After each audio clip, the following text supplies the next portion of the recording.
gabdhaha Soomaaliyeed waxaan ku xunnahay oo mar walba ragga Soomaaliyeed ay nooga soo cabtaan oo mar walba ninka niyadiisa sii jeedisa maxaa kamid ah nadaafadii gabar kasta markay banaanka taagan tahay oo aan la qabin oo gabar ay tahay oo calaf doon ay tahay gabar ka qurux badan ma leh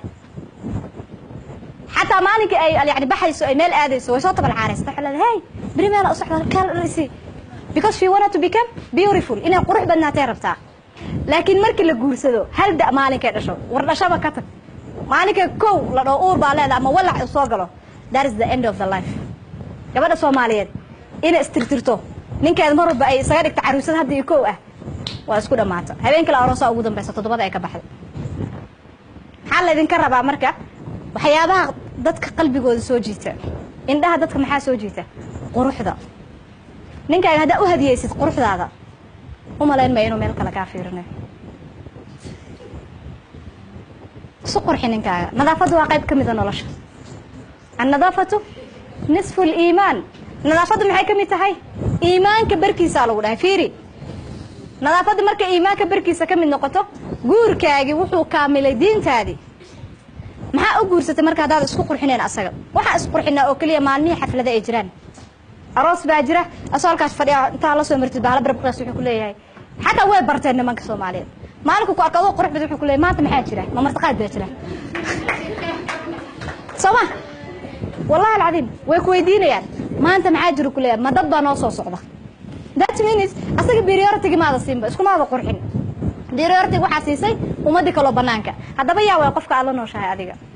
ma soo ogtahay inay jiraan gabdho badan ama dumar badan oo jaanis u waayay inay guursadaan ama ilaahay baa ugu talagalin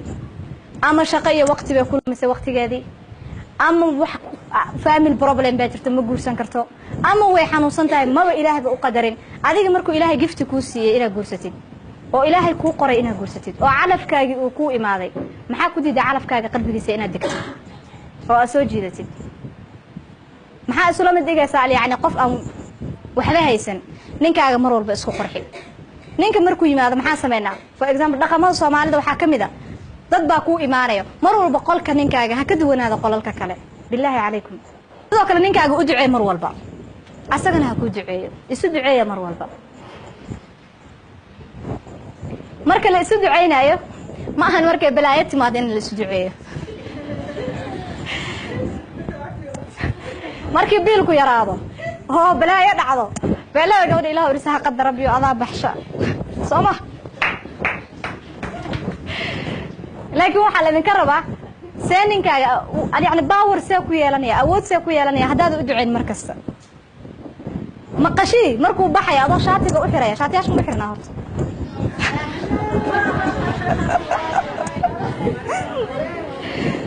adoo shaatiga u xiraya adoo shaatiga u xiraya maqashii ninkaaga maxaa ku dhahaysaa ilaahay ka soo nabad celiyo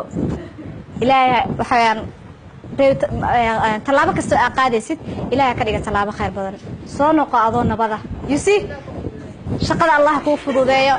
waa runteed waa u duceysa shaqada Allah ku fududeeyo you see because of waa maqashinaysa xaalada waliba asaga waa maqashinaysa waxa leedahay ilaahu ninkayga ee xifdo rabbi raxmaan waa ogtaasa u jeclahay kama maarmee